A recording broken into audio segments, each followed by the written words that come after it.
पद संख्या 960 960।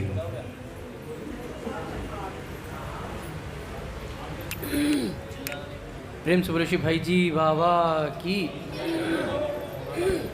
श्री भाई जी बाबा की, श्री भाई जी बाबा की। पद संख्या 960 960। हो तू भाई मारो रे मारो, तू भाई मारो रे मारो, तू भाई मारो रे मारो, तू भाई मारो रे मारो। तू मारो तेरो सब मारो, जग सारो ही मारो जी। तू मारो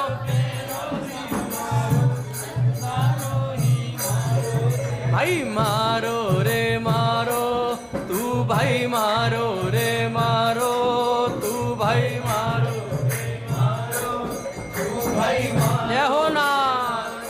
ओ तू भाई मारो रे मारो, ओ तू भाई मारो रे मारो, तू भाई मारो रे मारो, तू भाई मारो रे मारो। मन में सदा दूसरा समझे, ऊपर से कहे थारो जी। मन में सदा दूसरा समझे, ऊपर से कहे थारो जी। मन में सदा दूसरा समझे, ऊपर से कहे थारो जी। मन में सदा दूसरा समझे, ऊपर से कहे थारो जी। मारो होता शांता विसा, मारा होता शांता विसा, रहे न मारे से न्यारो। तू भाई मारो रे मारो, तू भाई मारो रे मारो, तू भाई मारो रे मारो, तू भाई मारो रे मारो। एक बार जो कपट छोड़ कर कहे नाथ में थारो जी।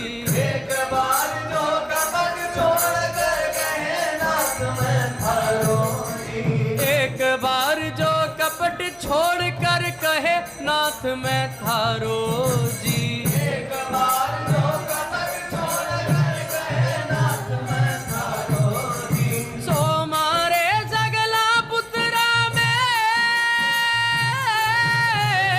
सो मारा सगला पुत्रा में, अधिक लाडलो मारो। तू भाई मारो रे मारो, तू भाई मारो रे मारो, तू भाई मारो रे मारो, तू भाई मारो रे मारो।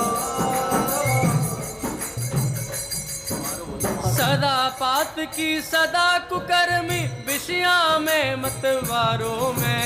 सदा पात की सदा कुकर्मी, विषयों में मतवारों। सदा पात की सदा कुकर्मी, विषया में मतवारों में। सदा पात की सदा कुकर्मी, विषयों में मतवारों। मैं थारो यूं सच्चे मन से,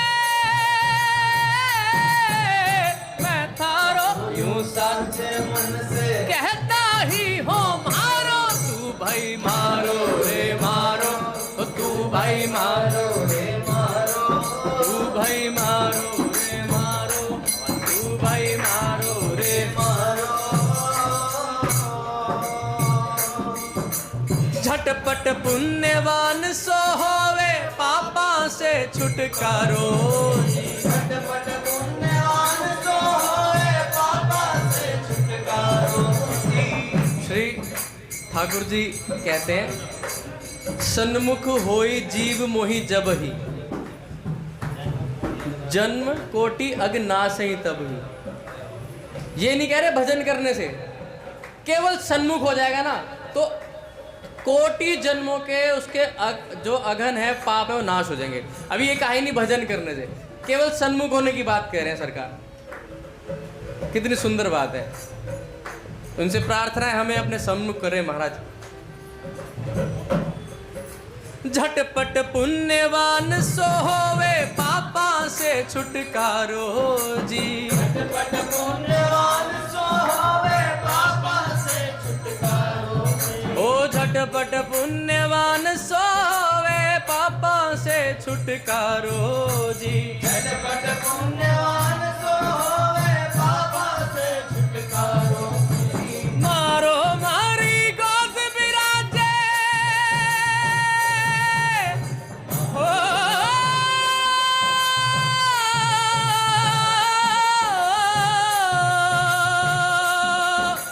मारो मारी गोद बिराजे, मारो मारी गोद विराजे कदे न मासू न्यारो, तू भाई मारो रे मारो, तू भाई मारो रे मारो, ओ तू भाई मारो रे मारो। तन मन वाणी से जो मारो सो निश्चय ही मारो जी। तन मन वाणी से जो मारो सो निश्चय ही मारो जी। तन मन वाणी से जो मारो सो निश्चय ही मारो जी। तन मन वाणी सो जो मारो सो निश्चय ही मारो जी। कदे न लाजो कदे न लाजे, कदे न लाजो कदे न लाजे, नाम विरद जस मारो, तू भाई मारो रे मारो, तू भाई मारो रे मारो, तू भाई मारो रे मारो, तू भाई मारो रे मारो, तू भाई मारो रे मारो, तू भाई मारो रे मारो, तू भाई मारो रे। नाथ में थारो जी थारो, नाथ में थारो जी, नाथ में थारो जी थारो, नाथ में थारो जी थारो, नाथ में थारो जी थारो, नाथ में थारो जी थारो। भाई जी बाबा की जय। बोलिए राधा माधव सरकार की जय। पूज्य श्री भाई जी महाराज की जय। पूज्य श्री राधा बाबा की जय। अपने प्यारे भैया की जय। पूज्य दादा की जय। भक्तवत्सल भगवान की जय। हरि बोल। बड़े सौभाग्य का क्षण है कि आज भी हमें सत्संग और कीर्तन का परम लाभ प्राप्त हो रहा है। पहले संतों के कुछ वाक्य सुनेंगे, उसके बाद कल जो चरित्र चल रहा था अपने परमहंस गयादास बाबा जी का,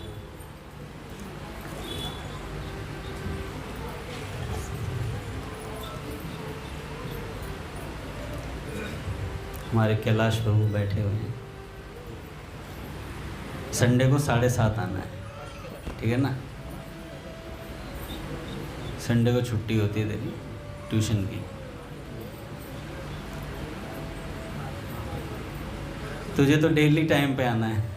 पीछे जो इसके बैठा है, हैं? मृदंग बजा रहा था, बड़ा अच्छा लग रहा था, फुल जोश में था।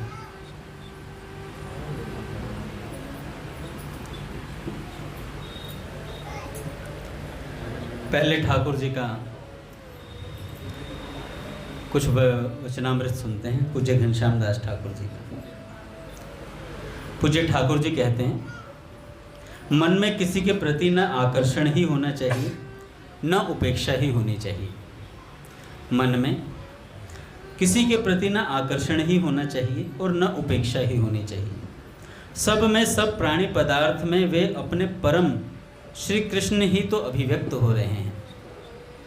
फिर राग द्वेष की छाया भी क्यों छू जाए अपने मन को। जीवन में सब कुछ आचरण में लाने के लिए है, चाहे एकदम ना आ पाए, पर प्रयत्न तो करते ही रहना चाहिए साधक को।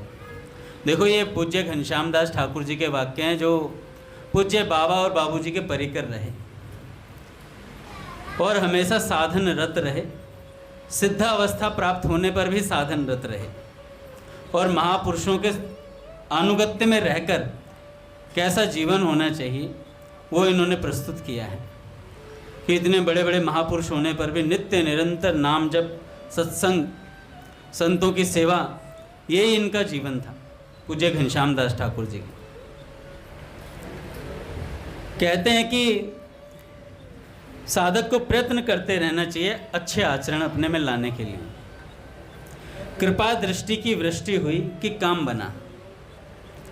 प्रतीक्षारत ही रहना अपना स्वरूप होना चाहिए।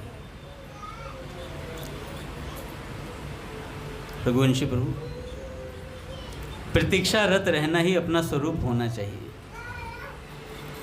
सदा प्रतीक्षारत रहें हम, भगवान की कृपा की प्रतीक्षा करते रहें।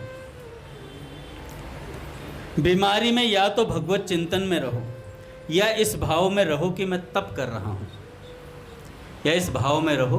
पर ये बड़ा मुश्किल हो जाता है, बीमारी आती ना तो ऐसा लगता है क्यों आ गई, भगवान क्या कष्ट दे दिया, क्यों दे दिया कष्ट मुझे, ऐसे मन में भाव आते हैं।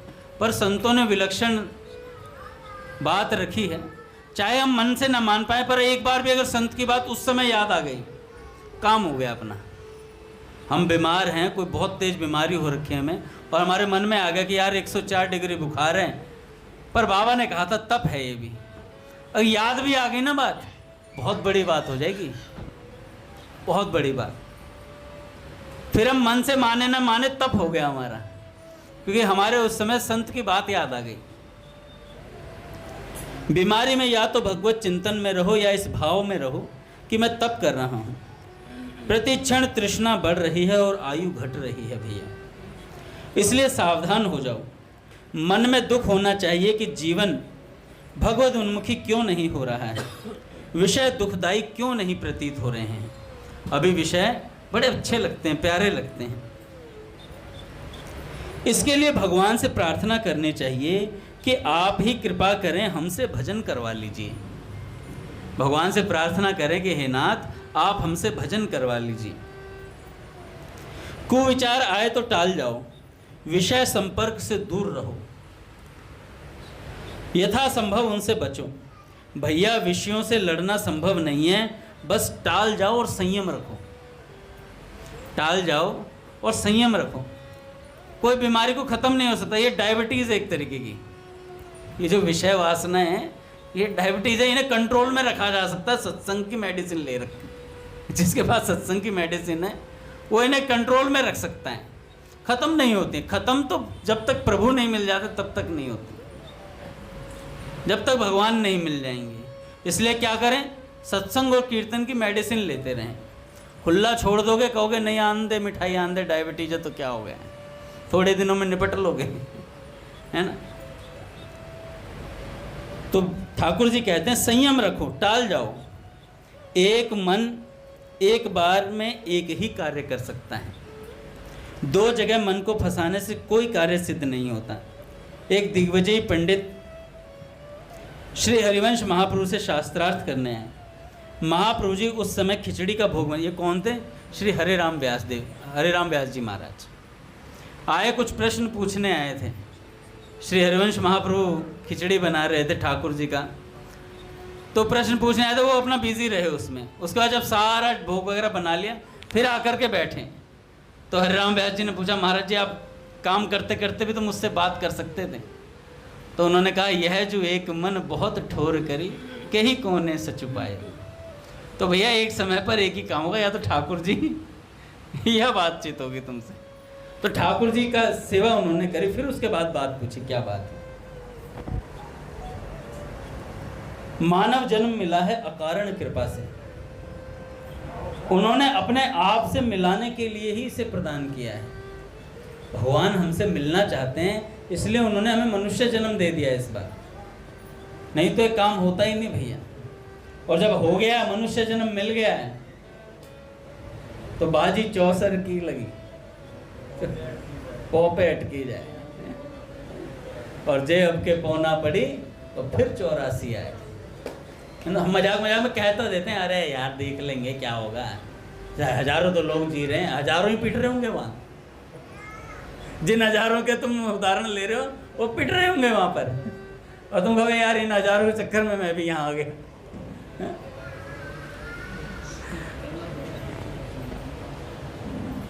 तो मानव जीवन अकारण कृपा से मिला है, उन्होंने अपने आप से मिलाने के लिए ही इसे प्रदान किया है। पारस लोहे से स्पर्श होते ही लोहे को सोना बना देती है, किंतु जंग एवं मैल से लिपटे लोहे में कितना भी पारस स्पर्श हो जाए, सोना नहीं बन सकता अगर जंग लगा हुआ है। इसके लिए हमें जंग छुड़ानी होगी। एक बिंदु मात्र भी साफ हो गया तो पारस छू गया। अगर पूरे लोहे पे जंग लगी हुई है, हल्का सा खरोंच करके उसे रेग मार्क से, नाम जप के रेग मार्क से उसे हल्का सा कर दो ठीक, और वहीं पारस छुआ दो, कितना ही जंग हो फिर वो पूरा सोना बन जाएगा, काम हो जाएगा। बस ऐसे ही बात है, हल्का सा नाम जप करो भैया, मन लगा कर थोड़ा थोड़ा, अपने आप सब होता चला जाएगा। एक बार पूज्य अखंडानंद सरस्वती जी महाराज ने कहा नाम महिमा में, सब लोग कहते हैं नाम जप ध्यान सहित करो तो ही लाभ होगा, अन्यथा लाभ नहीं होगा। उन्होंने कहा फिर नाम की महिमा कहाँ रही, फिर तो ध्यान की महिमा हो गई। तो अखंडानंद सरस्वती जी महाराज ने कहा नाम स्वतः सिद्ध है भैया, उसमें किसी ध्यान की आवश्यकता नहीं है, बस नाम बोलो। नाम किसका है? राम का। अपने आप मानस पटल पर भगवान बना लेंगे चित्र अपना, कौन सा नाम बोल रहा है। नाम की ये वस्तु गुण है, राम राम राम राम बोलते चले जाओ, बस काम होता चला जाएगा। बाबूजी को भी तो ठाकुर जी ने प्रकट होकर यही कहा, जैसा तू कह रहा है ना हनुमान, वैसी ही बात है। रैम बोले चाहे राम बोले, कुछ नहीं प्रकट हो जाएगा काम उसका, चिंता मत करो। तो बस ऐसी ही बात है। मन का मरना बड़ा कठिन है। नहीं कहा थे हम, जंग छुड़ानी होगी। एक बिंदु मात्र भी साफ हो गया तो पारस छू गया, फिर लोहा तुरंत सोने में बदल जाएगा। फिर पूरी सफाई की आवश्यकता नहीं होगी, थोड़े से ही काम चल जाएगा। इसी प्रकार संत कृपा करके मनुष्य को अपना जैसा बना लेते हैं। केवल हमें ही अपने मन को उनके योग्य बनाना, थोड़ा सा अभ्यास करना है बस, थोड़ा सा अभ्यास करना है बस। यदि हमने थोड़ा भी प्रयास ईमानदारी से किया, उनकी बातों को आदर दिया, तो निश्चित रूप से वो हमें पूर्णतया अपने जैसा बना देंगे भैया। थोड़ा सा आदर करना है भैया संतों की बातों का। त्याग के लिए तैयारी थोड़ी ही करनी है, जो छोड़ना था वह छोड़ दिया। ठाकुर जी कहते हैं, घनश्याम दास ठाकुर, जो छोड़ना था वो छोड़ दिया, तैयारी क्या करनी इसके लिए।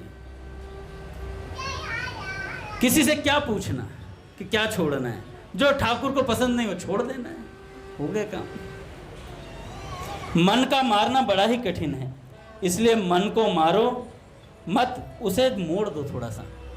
मन को मारो मत, उसे मोड़ दो थोड़ा सा।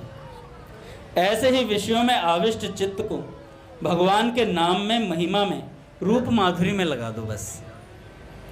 एक बार वहां का स्वाद मिल जाने पर फिर वह दोबारा संसार के विषयों में नहीं लौटेगा, विषयों में नहीं लौटेगा। साधक का मन ही मुख्य है, साधक का मन ही मुख्य। अच्छा ये कौन बोल रहे? एक साधक ही बोल रहे हैं भैया, पूज्य घनश्याम दास ठाकुर जी एक साधक ही बता रहे हैं। साधक को करना क्या है? कथा तो मैं आपको सुना सकता हूँ थोड़ी रोचक और बढ़िया तरीके से, हंस लोगे थोड़े से, फिर भूल भाल के चले जाओगे। ये जो लोहा लठ वाक्य होते हैं ये बड़े मुख्य होते हैं भैया, इनके बिना काम नहीं चलता है। सिद्धांत की दीवार जब तक चारों तरफ नहीं होगी तब तक ये पेड़ बचेगा नहीं, माया रूपी बकरी चबा जाएगी आकर के, है ना। अब इतने सिद्ध तो हुए नहीं हम कि हम आराम से खड़े हैं, हमें कोई भी कुछ भी कह दे कोई फर्क नहीं पड़ता। एक चांटा मार दो तो तिल मिला जाते हैं, दो बात बोल दो तो तिल मिला जाते हैं। अभी तो बहुत गड़बड़ मामला चल रहा है, तो इसलिए अपने आप को संतों के वाक्यों से बचा करके रखना चाहिए, चारों तरफ बाड़ा लगा दो। साधक का मन ही मुख्य है, उसे ही स्वस्थ रखना बड़ा आवश्यक है, किंतु हमारी दृष्टि मन की स्वस्थता पर रहती ही नहीं, शरीर स्वस्थ रखने पर लगे रहते हैं। इसलिए समय समय पर षड रिपु आकर घेर लेते हैं और मन उनके वश में हो जाता है। इसी से स्वस्थ, केवल मन ही स्वस्थ रखें तो इनका प्रभाव कदापि न पड़ने पाए। राग द्वेष पर चर्चा तक से बचता रहे साधक। पूज्य महाराज जी के आश्रय में रहकर भले ही हम परवाह न करें, किंतु ये नितांत सत्य है कि अपनी करनी पार उतरनी। देखो कितने बड़े बात बोल रहे हैं ठाकुर जी। पूज्य महाराज जी उनके गुरुदेव हैं, कह रहे हैं हम निश्चित ही महाराज जी के आश्रय में हैं, तो इस बात की चिंता नहीं करते, वो अलग बात है। लेकिन ये बात भी नितांत सत्य है कि अपनी करनी पार उतरनी है भैया। जितना जितना भजन करते जाओगे उतना उतना पार उतरते जाओगे। बताए पथ के अनुसार न चलने से ही दुर्दशा होती है। संत के आश्रय का मतलब ही है उसके भीतर क्रमशः भक्त के गुणों का उदय होने लग जाए। प्रत्येक क्षण प्रत्येक अपनी क्रिया पर पूर्ण दृष्टि रखना, ये साधक का प्रथम लक्षण है। मनमुखी होकर ना चले भैया, मनमुखी होकर ना चले। क्या इतने दिनों में हम उनकी आज्ञा का पालन करने में सफल हो रहे हैं, इस बात पर विचार करना चाहिए साधक को। जब नहीं तो हम किस बल पर कहेंगे कि हम श्री महाराज जी के हैं, हम बाबू जी के हैं, कहलाते हैं उनके, उन जैसे बन नहीं पाए, फिर कैसे कह दिया कि हम उनके हैं। भैया उन जैसा बनना है जी जान, नहीं बन पाए तो कोई बात नहीं, लेकिन प्रयास करना है बनने का पूरा पूरा 100%। इसलिए पूज्य भैया ने बाबूजी का चरित्र शुरू करवाया है अभी, कि हमारे भीतर में साधक पना उतर करके आ जाए एक बार फिर से हम अपने भजन की तरफ हमारी दृष्टि चली जाए। सारी चीज़ें हमें परेशान क्यों करती हैं? क्योंकि हमारा लक्ष्य स्थिर नहीं है। लक्ष्य स्थिर नहीं, हमारे मन में ये बात आ जाए यार मुझे तो भगवान को पाना है, कोई कुछ कहता रहे, अनसुना कर देंगे हम, इग्नोर कर देंगे हम हर बात को। तर्क कुतर्क से सतर्क रहना है, रह ही नहीं पाते हैं। प्रहलाद जी ने बोला अंगद दास तुम सत्संगी नहीं हो, तेरी हिम्मत कैसे हुई, तेरी हिम्मत कैसे हुई है? अंगद, इन्होंने बोल दिया अंगद जी के सत्संगी है, शांत बैठ नहीं सकते हैं? तो ऐसी बात है भैया, तर्क वितर्क से सतर्क रहना चाहिए। हमारे चित्त में उद्विग्नता पैदा हो ऐसा कोई काम नहीं करना चाहिए। जगत चर्चा को जान मलिन अघासुर से भी मलिन, जगत चर्चा को अघासुर से भी मलिन समझना चाहिए। जगत चर्चा करो ही मत भी। जब ऐसा करोगे ना आपके आसपास कोई खड़ा नहीं होगा, ना आपसे कोई बात करना पसंद करेगा। क्यों? संसारी बात तुम करोगे नहीं, भगवान की बात तो सुनेगा नहीं है? सीधी सी बात है भैया। या तो वो हमारे जैसा हो जाए, हम उस जैसे तो होंगे नहीं भैया। तो ठाकुर जी ने कहा आपको तनिक भी शोभ एवं उद्वेग नहीं होना चाहिए, अभी अभी ही तैयार होना है। कल का कार्य नहीं है कि हम कल अपने आप को सुधारेंगे। शरीर वाणी मन नित्य निरंतर प्रभु के अर्पण रहे। वे इन यंत्रों से चाहे जैसा काम लें, अपना आग्रह नहीं रखना चाहिए। वे अपना सा ही परम पवित्र परम मधुर काम ही लेंगे अपने से, हमारे को अच्छी जगह यूज करेंगे भगवान। कि तुम हो यंत्री मैं यंत्र काठ की पुतली में तुम सूत्रधार। तुम हो यंत्री मैं यंत्र काठ की पुतली में तुम सूत्रधार। तुम करवाओ लाओ मुझे नचाओ निज इच्छानुसार।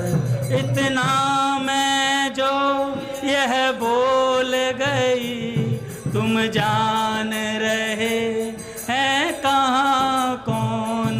इतना मैं जो बोल गई तुम जान रहे हैं कहाँ कौन।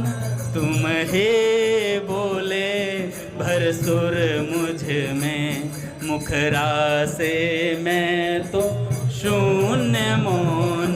तुम ही बोले भर सुर मुझ में मुखरा से मैं तो शून्य मौन। आह नाचते रहें बस।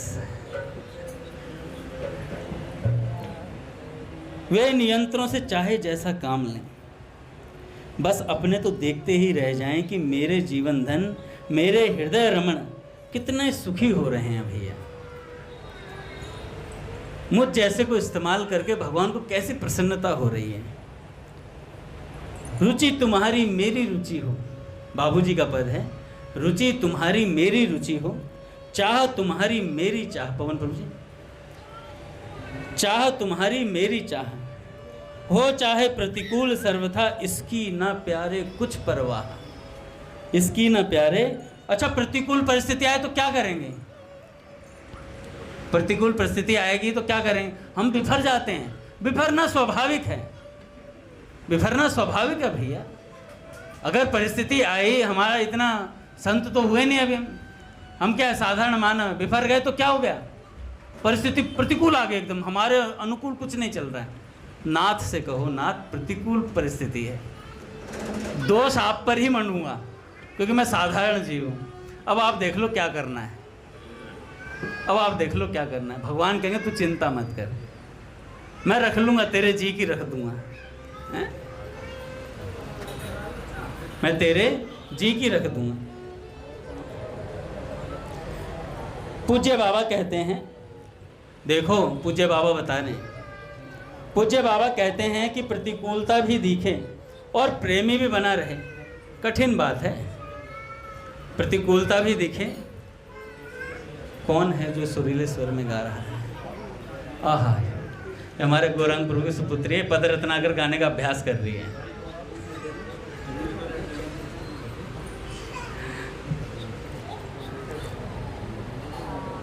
प्रेमी को सर्वत्र प्यारे का मंद हास ही दिखता है। प्रेमी को प्यारे का सदा मंद हास ही दिखता है, अनुकूल ही दिखता है। मार में भी प्यार दिखता है भैया, मार में भी प्यार दिखाई देता है। यदि नाम लेते लेते मन थकने लगे तो लीला संबंधी पदों को मधुर स्वर में गाना शुरू कर दो। मधुर स्वर ना हो, मेरा और गिरधर जैसा गला हो किसी का, हैं? फटे गले से भी गाओ। राग होना हो, अनुराग होना चाहिए, काम हो जाएगा। उसमें वर्णित प्रसंगों में मन को लगाना चाहिए। पदों में जो प्रसंग दिए जाते हैं, जो लीला दी जाती हैं, उनमें मन लगाना चाहिए। इस प्रकार से स्मरण का अभ्यास बढ़ाना चाहिए। इस प्रकार से स्मरण का अभ्यास बढ़ाना चाहिए। नाम जप में मन न लगे तो क्या करें? लीला संबंधी पदों का गायन करो, मन लग जाएगा, पट खुलेंगे महाराज। जब साधक भावना करता है तो शुरू में जो भी आभास या स्फूर्ति होती है उसे कल्पना ना माने। भगवान की कल्पना भी साक्षात है, भगवान की कल्पना भी साक्षात है। बस किसी दिन ठाकुर उसे छू देंगे और वह भावना चिन्मय ही हो जाएगी। ये बात पूज्य बाबूजी ने भी कही दुजारी जी से। दुजारी जी ने कहा मैं ध्यान करता हूँ तो ध्यान की मूर्ति बनती है, तो कह रहे कोई बात नहीं, वो ध्यान की मूर्ति भी साक्षात भगवान है। किसी दिन भगवान उस ध्यान की मूर्ति को छू देंगे, वो साक्षात नजर आ जाएगी तुझे। तो बस ऐसी बात है, कल्पना करते रहो। श्री राम जय राम, जय जय राम।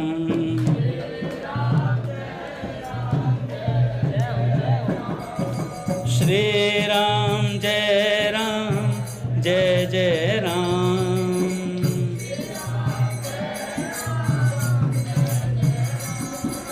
जय जय श्यामा, जय जय श्याम। बोले राधा माधव सरकार की जय। तो कल हम सुन रहे थे ऐसे एक संत परमहंस गयादास बाबा जी महाराज का।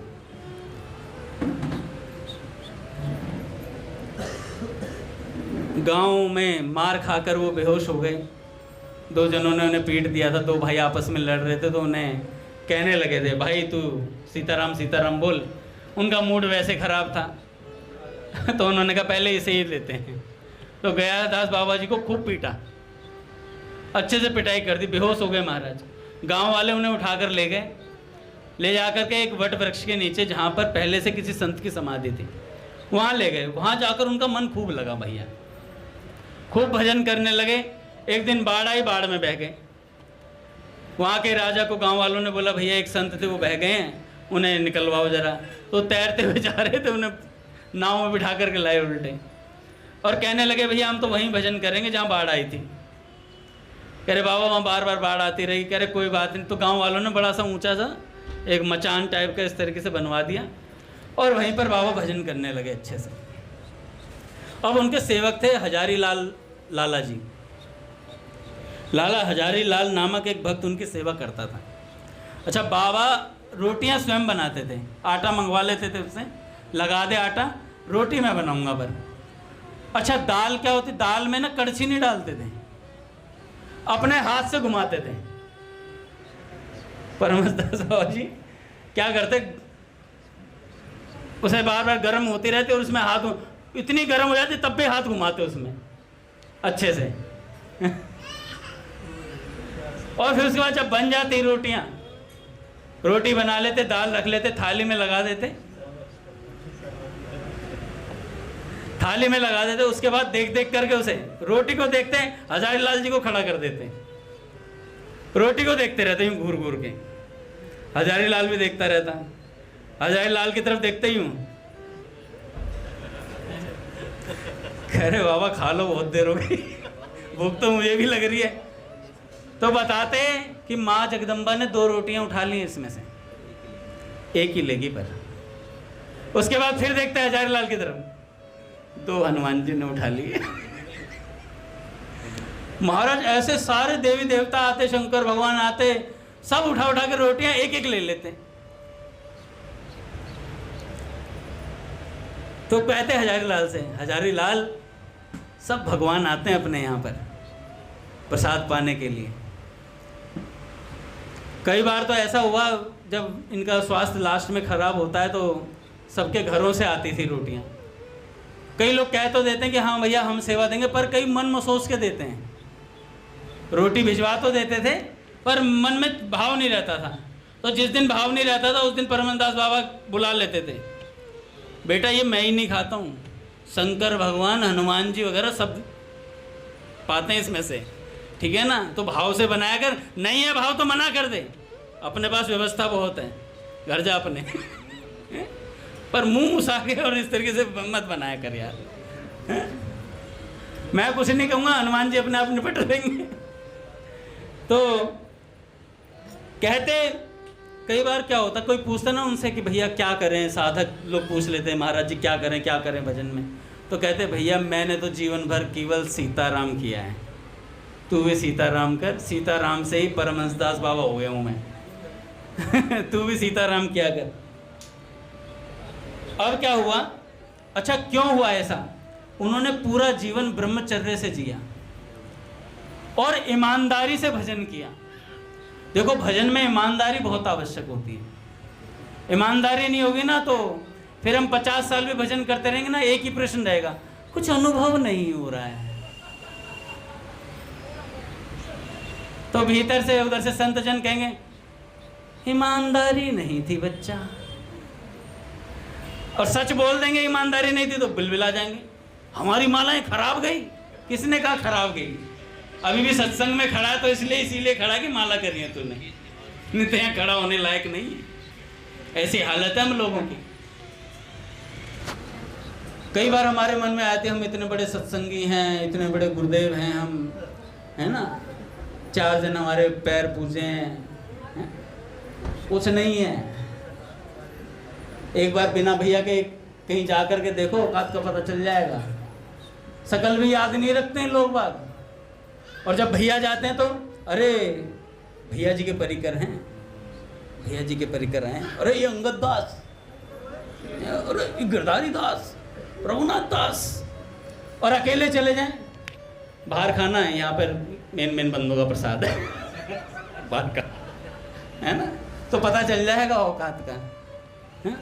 तो इसलिए भैया संतों से ही सब कुछ है, नहीं तो कुछ नहीं है भैया फिर। अच्छा, ये जहाँ बैठे रहते थे 40 वर्ष तक उस आसन से खड़े नहीं हुए, कहीं नहीं जाते थे, उसी आसन पर बैठे थे, वट वृक्ष के नीचे वहीं बैठे रहते थे, एक ही स्थान पर तपस्या की, और दिव्य दृष्टि से इन्हें देवी देवता सब ऐसे सहज दिखते थे। हनुमान जी कहाँ जा रहे हैं उड़ करके सेवा करने, विष्णु भगवान कहाँ जा रहे हैं, ब्रह्मा जी किधर जा रहे हैं, सब ऐसे देवी देवता सब दिखते थे। भगवान को तो ऐसे सहज हो गए थे दिखने। एक बार संतों ने इन्हें बुलाया, अच्छा बाबा उठे ही नहीं थे 40 साल से, तो पैर भी जाम हो गए थे बिल्कुल, कोई बंदा उठेगा ही नहीं 40 साल तो कैसे पैर जाम हो जाते हैं भैया, तुम 10 दिन ना उठो उसके बाद देखो घुटने जवाब दे जाएंगे।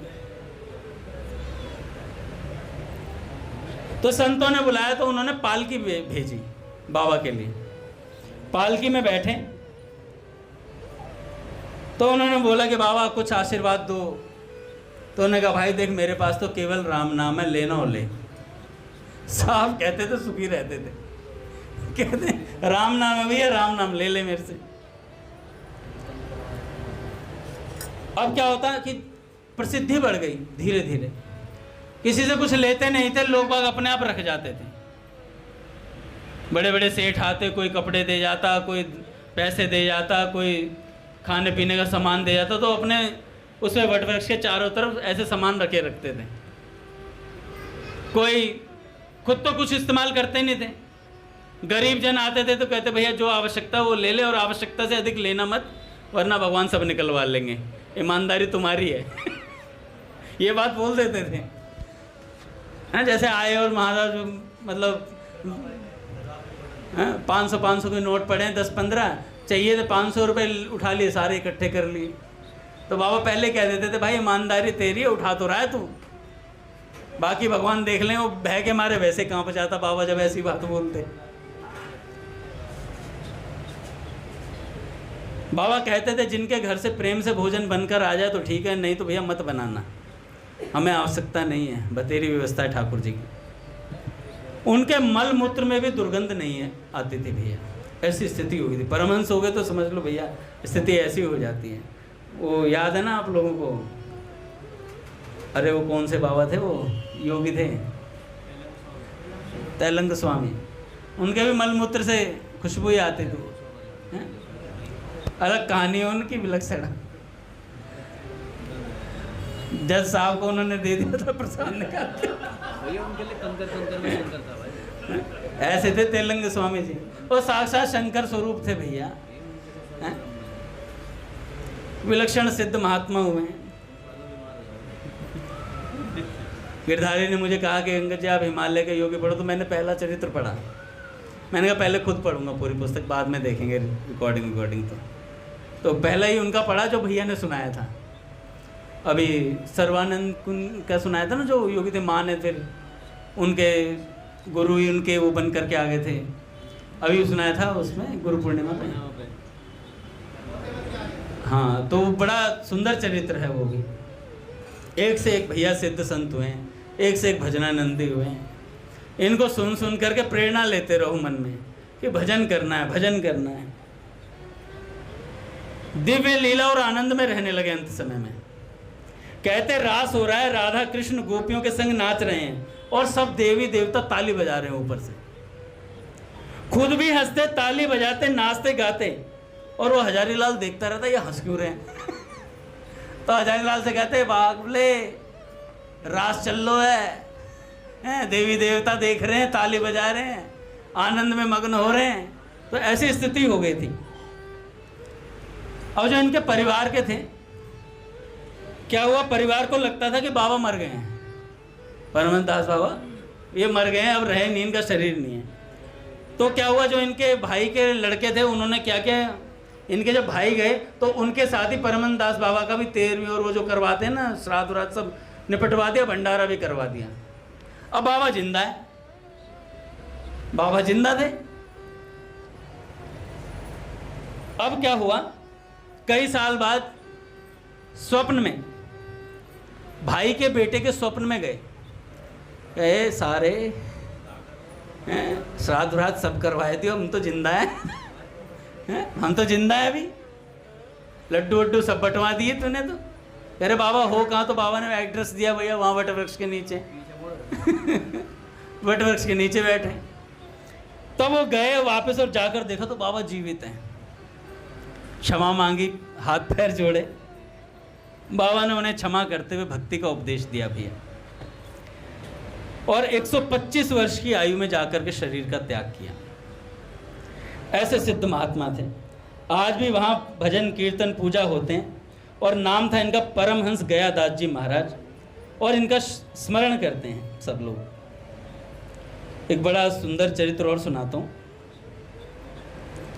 इतने पूज्य भैया आते हैं, आएंगे पूज्य भैया, पता कर लो आएंगे ना।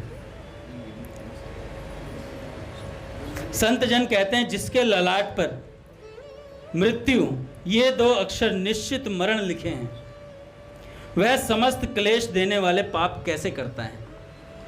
भैया हम लोगों के माथे पे लिखा हुआ है मृत्यु निश्चित है, फिर भी हम सोचते हैं पाप कर लें। तो ऐसा व्यक्ति पाप कैसे कर सकता है जिसे पता है मरना है? कैसे कर सकता है? संग दोष से कर सकता है। संग दोष की वजह से हमसे सारे पाप बनते हैं। कुरुक्षेत्र में एक ब्राह्मण पुंडरीक और एक क्षत्रिय अम्बरीश रहते थे। दोनों में बड़ी मित्रता थी। खाना पीना टहलना सोना सब उन काम एक साथ ही होता था। जय और वीरू जैसी दोस्ती, प्रहलाद और गिरधर जैसी दोस्ती, खाना पीना टहलना सोना सब एक साथ।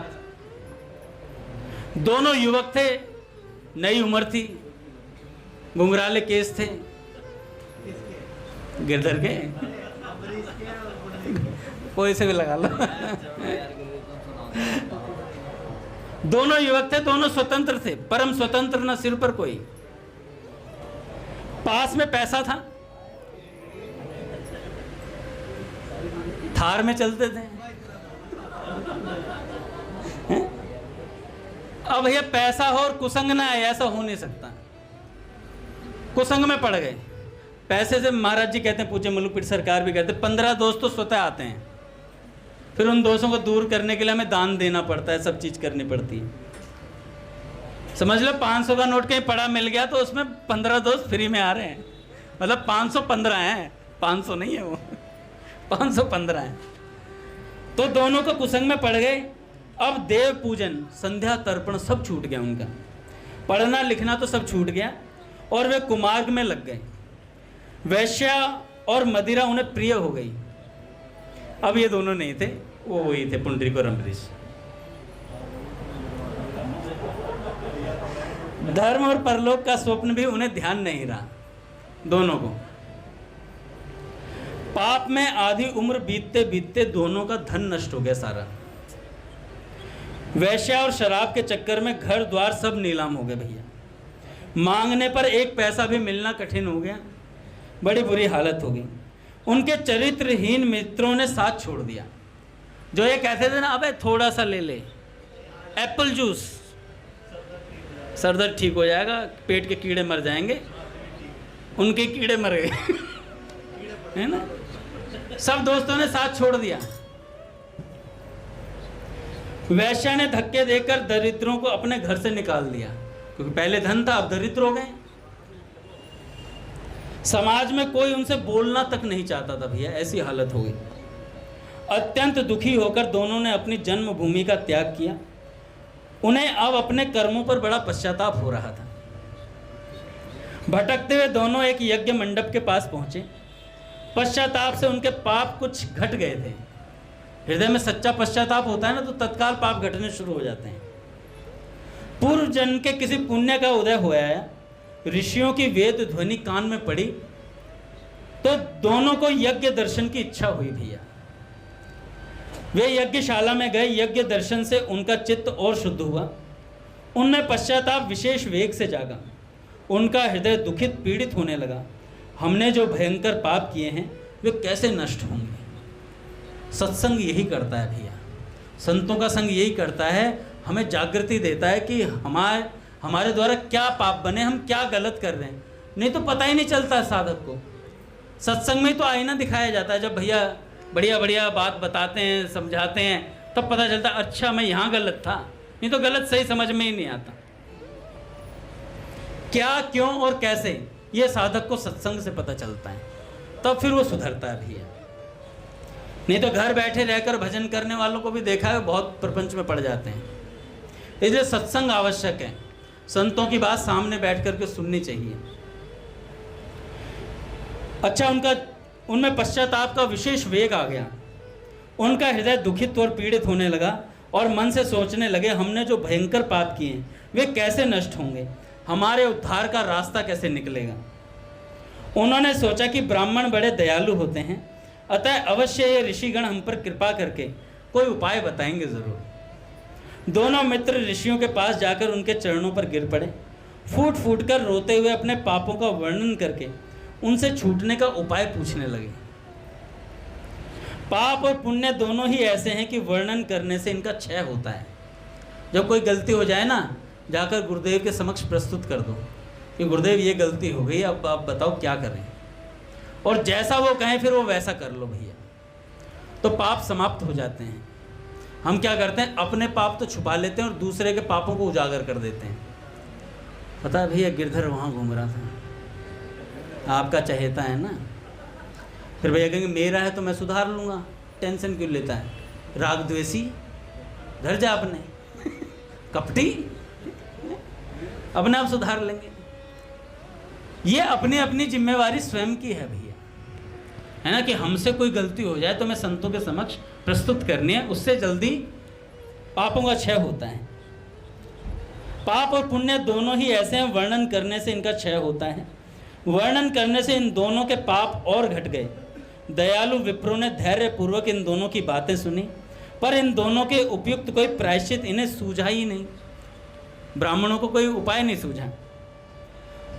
अंत में उनमें से एक भक्त ने कहा, तुम दोनों अपने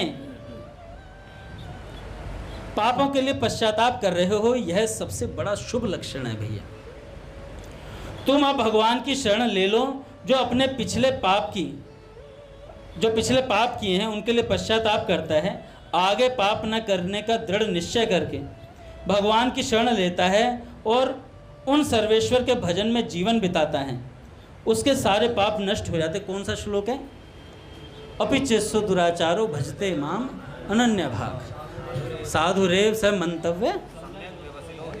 क्या बात है भैया। अगर आज आपने निश्चय कर लिया अब मैं पाप नहीं करूंगा, भगवान कहते हैं हिस्ट्री डिलीट, हिस्ट्री डिलीट, अब वर्तमान चालू। पूछे भैया आगे में।